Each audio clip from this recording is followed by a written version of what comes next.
DSRB, tagapaghatid ng mga nagbabagang balita. Walang kinikilingan, tanging sa katotohanan lamang. Ito ang DSRB, Boses ng Sambayanan. DSRB 99.9 sa palapihitan ng inyong mga radyo. Mula sa bulwagang pambalitaan, himpilan at sandigan ng bayan, ito ang DSRB 99.9.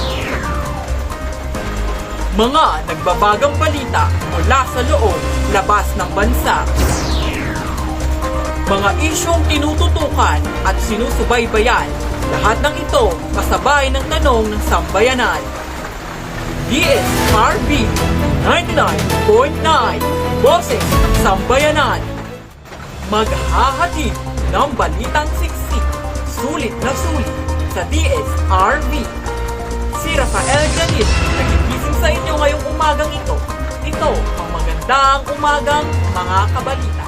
Isang mapagpalang araw, Pilipinas. Ako, si Rafael Granil, ang maghahatid ng mga nagbabagang balita. At kayo'y nakikinig sa DSRB 99.9.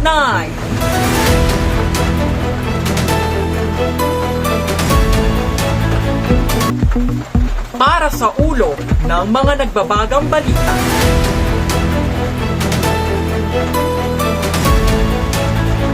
DepEd official says materials with gender stereotype should not be taught to students.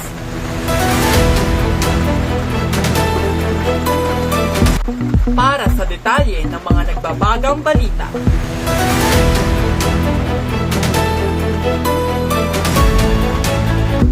Sa gitna ng patuloy na pagkilos upang mapabuti ang kalidad ng edukasyon, isang opisyal ng Department of Education, DepEd, ang umami na ang mga materyales sa pag-aaral na naglalaman ng mga gender stereotypes ay kailangang baguhin.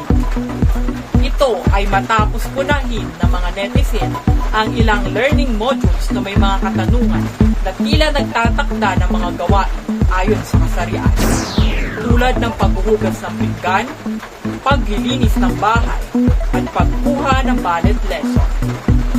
Ang nasabing materyal na para sa mga estudyante ng grade 8 ay matatagpuan sa website ng DepEd Central Visayas, partikular na sa School Division ng Negros Oriental.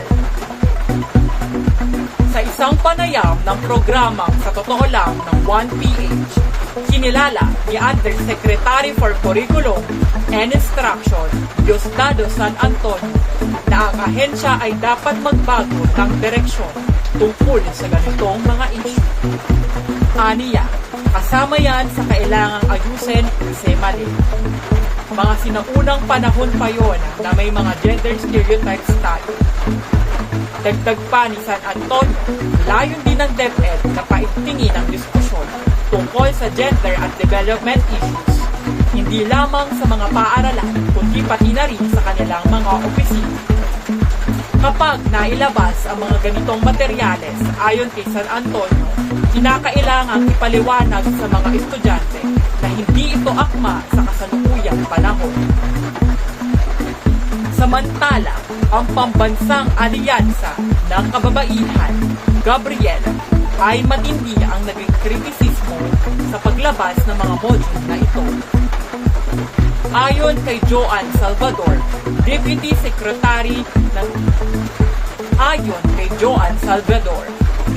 Secretary General ng Gabriela, ang ganitong uri ng leksyon ay nagpapalaganap ng ideya na ang mga kababaihan ay mahina at walang halaga.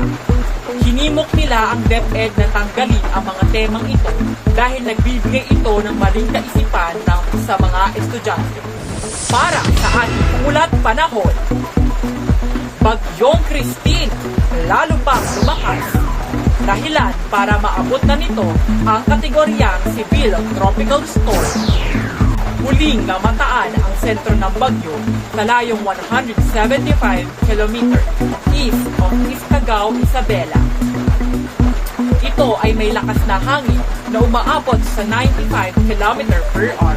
Malapit sa gitna at pagbuksong umaabot sa 115 km per hour. Kumikilos si Christine pa northwestward sa bilis na 20 km per hour.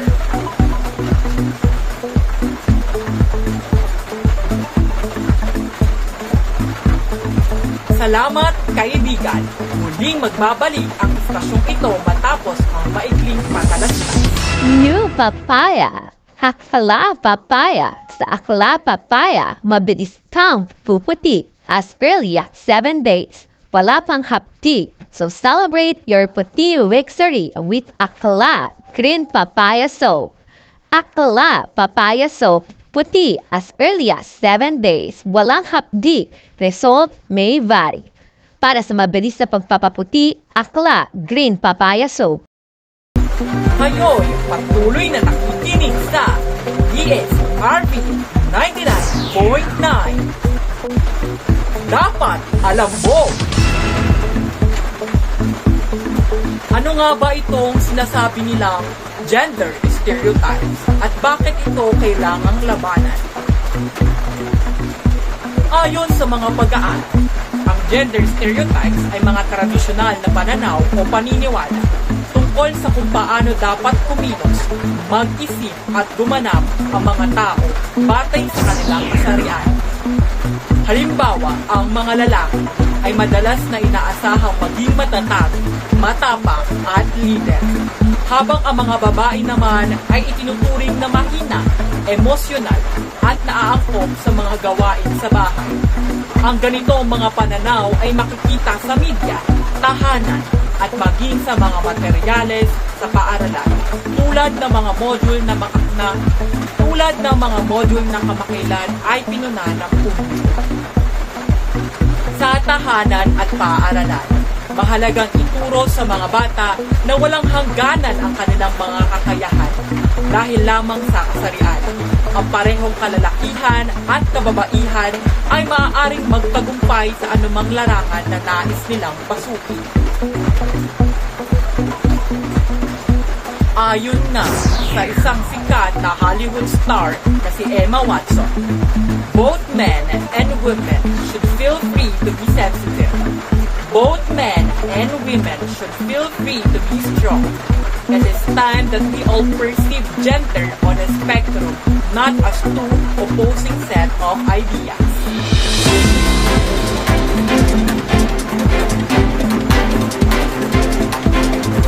Iyan ang mga nagbabagang balita para sa araw na ito. Mula sa istasyong di lamang naghahatid ng balitang sariwa, kundi balitang tumatatak din sa inyong puso at diwa. Ito ang inyong kaagapay, Rafael Granil, gigising tuwing umaga upang maghatid ng mga sariwang balita. Magandang umaga, mga kaibigan! DSRP 99.9 Boses ng Masa.